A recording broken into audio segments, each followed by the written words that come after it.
what the witnesses really saw. There was blood on both hands of the assailant. I sincerely and distinctly remember that. However, I suppose you might say I didn't see the exact moment the stabbing transpired, if that matters. Alright. We're not listening. Hold it! No! The evidence tells us otherwise.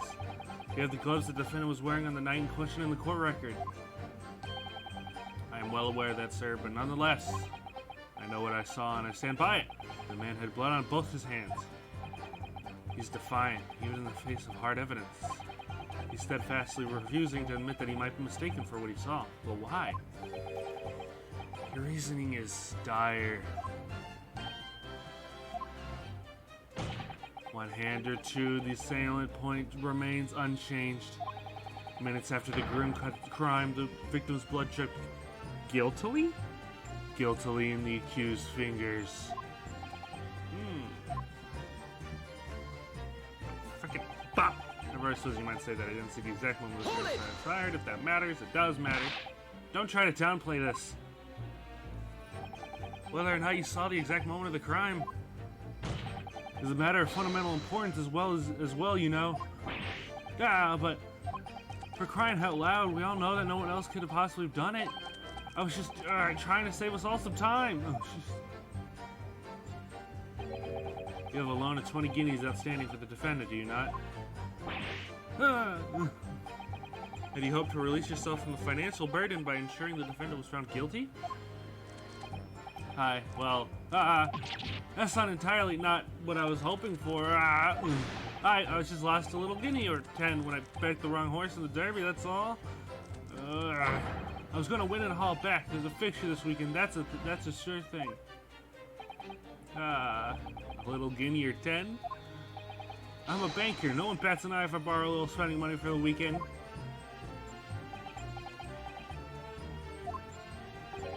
I think you may have revealed more about your character than you bargained for, sir.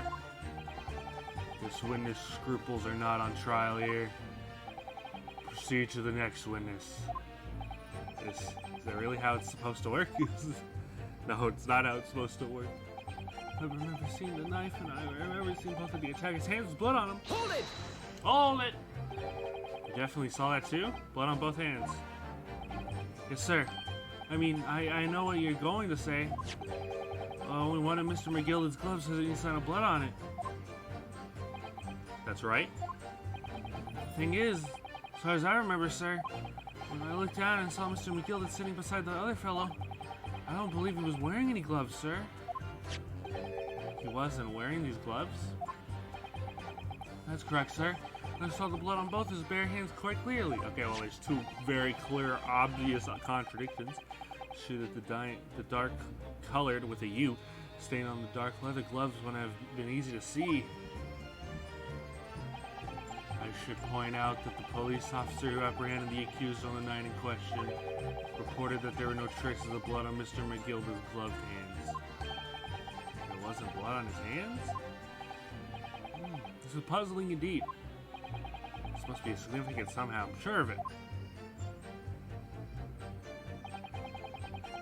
So, okay, hold on. Okay, so one guy's saying there was blood on both hands. This guy's saying that there was no gloves at all, and this guy's saying, and then he's saying that there was no blood at all. And we're de-evolving here. The argument is going downhill. Hold it! Hold it! You didn't see anything? Yes, sir. You're right, didn't it? Yes. Very wrong of me. Make up stories and say, I'm the man. What? Wouldn't you agree, sir? Huh. I know what you're insinuating, but I certainly wasn't making up stories. Still, to say you saw nothing isn't right either, is it? No, sir, I saw nothing at all. Mr. Beppo, you're driving your horses. At the very least, you must have enjoyed a good view of London streets now. Just looking around. Oh, please. You didn't even see that? No. It was so cold that night, it was all cold, I could keep from passing out, sir. And my hand was primarily frozen solid, sorry to say, sir. It seemed prudent to avoid travel on the last omnibus service of London's cold winter nights. Bye-bye! Ah! Anyway, the fact remains, there could have been anyone else inside the carriage, or we all would have seen. Hold it! All that... And everything you saw in the incident was through the skylight on the roof of the omnibus? That's right. It was fiercely cold that night, but the glass wasn't frosted over. Oh yes, I remember. I was shivering. It was so bitter. Would you rather begs the question of why the pair of you were sitting on the roof deck in the first place? Well, I don't know about this young fellow, but I couldn't enter the cabin. Oh? Why not? It was locked from the inside. I tried knocking, but no one opened the door. It was locked? That's right, and it's a public bus service for Pete's sakes. For pity's sake.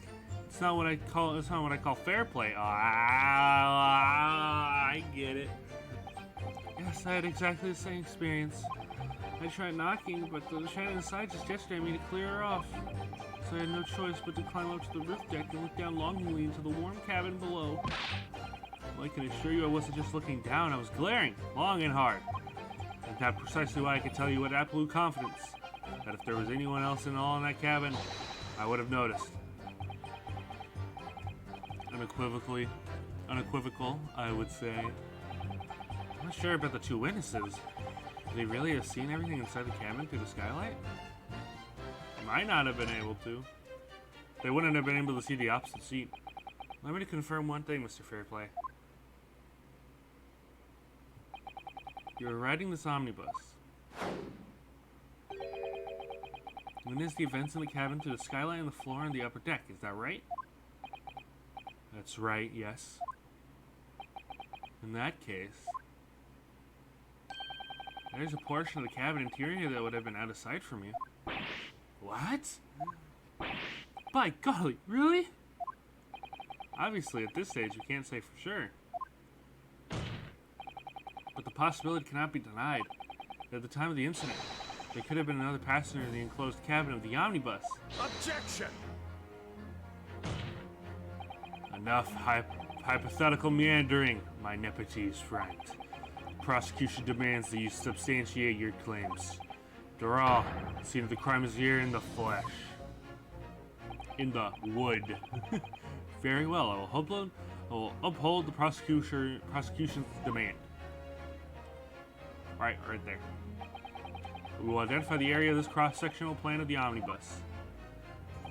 Where exactly in the omnibus are you suggesting that this potential early extra passenger could have been situated? Take that!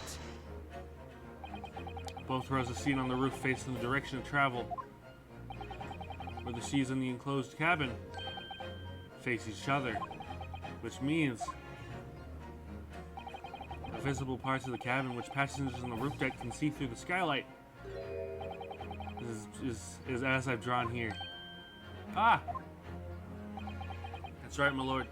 As you can see, the seat opposite of the one where the victim and his attacker were sitting is obscured from view. In other words, someone had been sitting on the seat.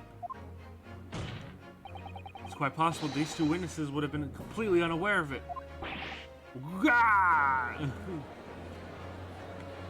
Objection! It's quite possible some phantom was sitting there. Phantom. Gives me flashbacks. You Nepenthes never have a forbidding habit of obscuring the truth with ambiguity. I concur with the prosecution's rejoinder. In a British court of law, evidence is paramount. Evidence is everything in the court of law, Phoenix Wright. You should know that. Cannot entertain this conjecture, counsel. That is, unless you're able to put a name to this mysterious passenger to whom you allude. Can you, Mr. Naruhodo? I honestly don't know. Who could it have been? Who could have been the other seat, which was out of sight from the witnesses on the roof deck? I have no idea. I'm gonna save right before I say that. But Bum, bum, bum, bum, bum, bum, bum, bum, bum, bum. I have an idea. I have no idea. I have literally no idea. But as a proud citizen of the Japanese Empire, you will look to the sky and walk on, making sure all signs of tears are gone. Go on. This isn't just a case of going on, Mrs. Doe. All right, then I'll go on. The defense would like to put forward a name. You are a fool. The response was a desperate attempt by a man who has no notion of his own limitations. A toast to hard lessons not yet learned. Let us not delay, counsel. The defense is still to name the passenger in the other seat. This could be it. This could be the chance I've been waiting for to turn the trial in my favor with you. On the night of the murder, the person occupying the seat in the omnibus cabin that was obscured from view was... Well, I guess it would have to be Mr. McGilder, right? So this man died.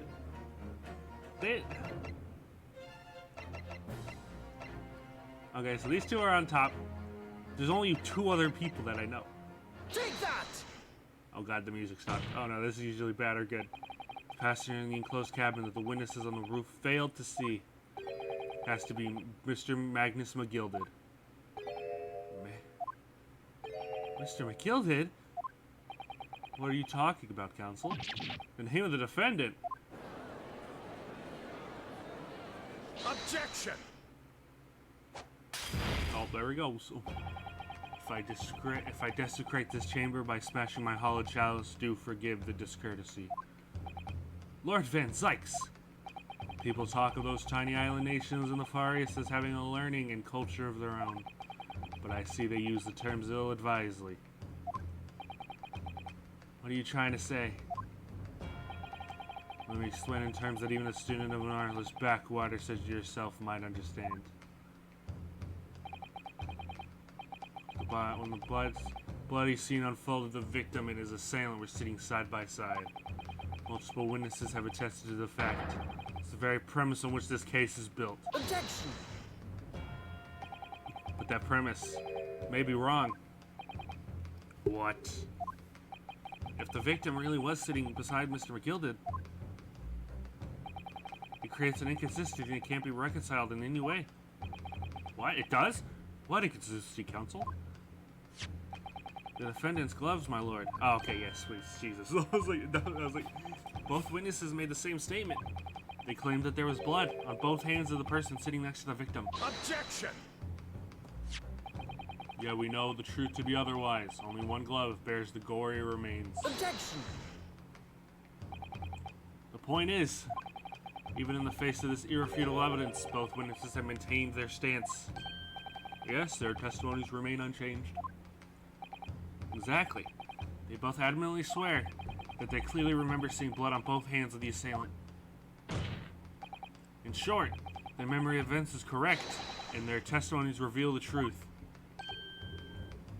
Yeah, I mean, if there comes a point where you're like, they can't be lying anymore because they literally are still denying it. If someone's there sitting beside the victim that night, a third party might have yet to identify. And the victim's blood was on that passenger's hands, both of them. Objection! And who was this third party? Obviously, the true culprit. Oh, shit! Extraordinary! Bro, I'm waiting for the turnabout theme. The pursuit. Order, with an A! Oh my god!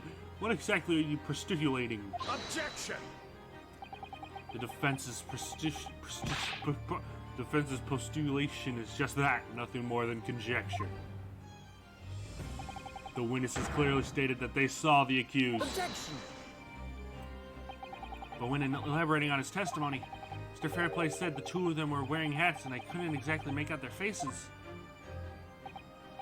Yeah. The top of their heads were obscured by the roof. I could see the rest of them, though. Yes, that's right. Both gentlemen most certainly had it. How did you tend to notice such things, sir? And what particular styles of hat did these two gentlemen sport, Mr. First? Oh, Mr. First, come on. I'm afraid I don't remember. And you call yourself a hatter? The style of hat makes no difference.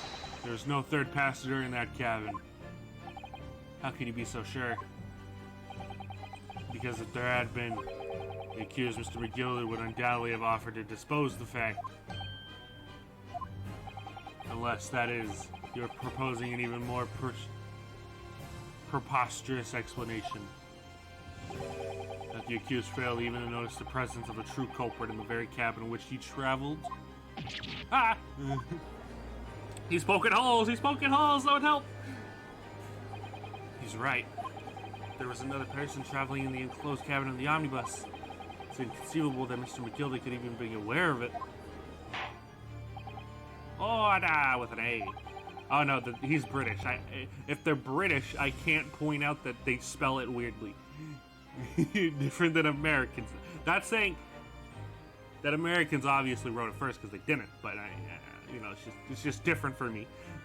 There's clearly a simple solution to this problem. Bring the accused, Mr. McGillicuddy, to the stand. Well, what say you, counsel? The prosecution objects, my lord. On what grounds? As a suspect, you would have already made a full statement to the police. But what if there's some reason why he's unable to speak freely? Magnus McGillicuddy is not an uneducated ruffian. If it is indeed turns out the man had been withholding information, you can be sure it will have been a most deliberate act. Counsel for the defense, what is your opinion? We have to call him. My lord, should we ask Mr. McGillicuddy to testify or not? Demand his testimony, boys. Yes, we need to hear what he has to say in order to find out the truth.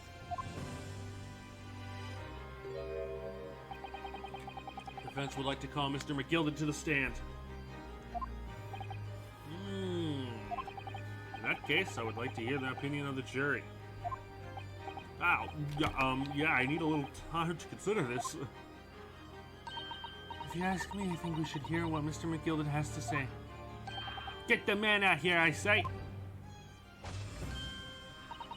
It would be utterly illogical not to hear his testimony. There's something you can get it done. That's how I run things at the guild. Hearing what the patron of my favorite little pork has to say? Oh yes, that would be lovely. Yes, the jury says the man must be heard. Very well, the court will hear the defendant's testimony. Bailiff, show the defendant to the stand at once.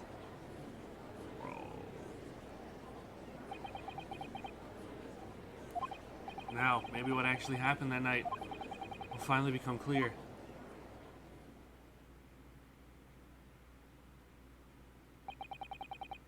Let proceedings be resumed. Hold on. Here, I'm about to test something. Oh no, we're still on part 2. Okay. Alright, making sure this is another part. Let's proceed, but Mr. McGillicuddy, have you been listening to the discourse of the day? Oh fuck. Oh god, I forgot his voice. To be sure I have, my lord. There are now 2 matters of which the court desires to hear from you. First is whether or not there was a third party with you in the omnibus cabin as proposed by the defense. The second is that if such a person was indeed present, why did you conceal the fact from the police? But gad, no, it's just not in my nature to hide anything at all. Just answer the questions, please. The truth of the matter is, I've been desperate about this all along. Do I tell you is all, or keep my mouth shut? Tell us what, Mr. McGillicuddy? The fine fellow representing me is absolutely right. In the carriage all the night, with myself and the other man, there was another passenger. It's true? Hey, and it was me who helped the little urchin get away after it all happened. You... What?!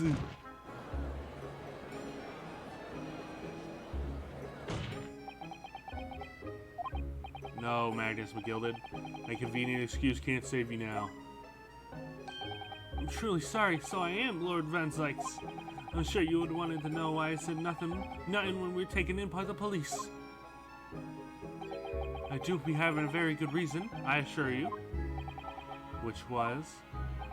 well, the little child was just in the wrong place at the wrong time and not in any way involved, you see. What? If the police had known the wee one was there, they'd have assumed she'd done it, and they'd be hauled her in this here courtroom just like myself. I was only trying to spare her that. Young hearts and young minds are easily damaged, my lord.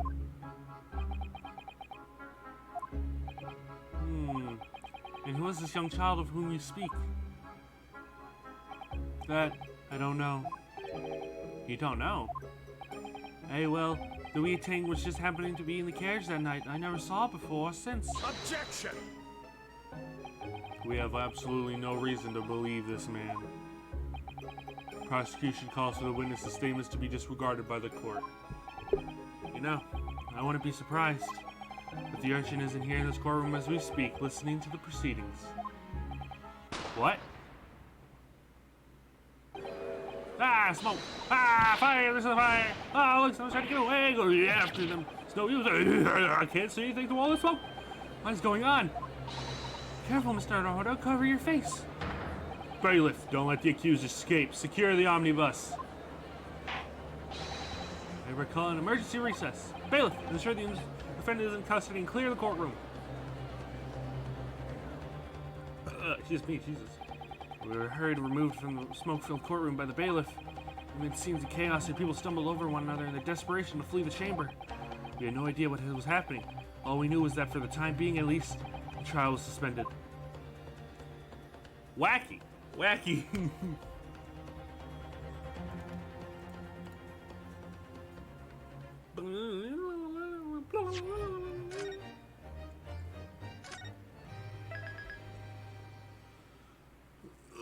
Part 3, oh my god! I remember there being 3 parts, but sheesh, bro, I don't remember it being this long. February 18th, 12:52 p.m. The Old Bailey defendant's antechamber.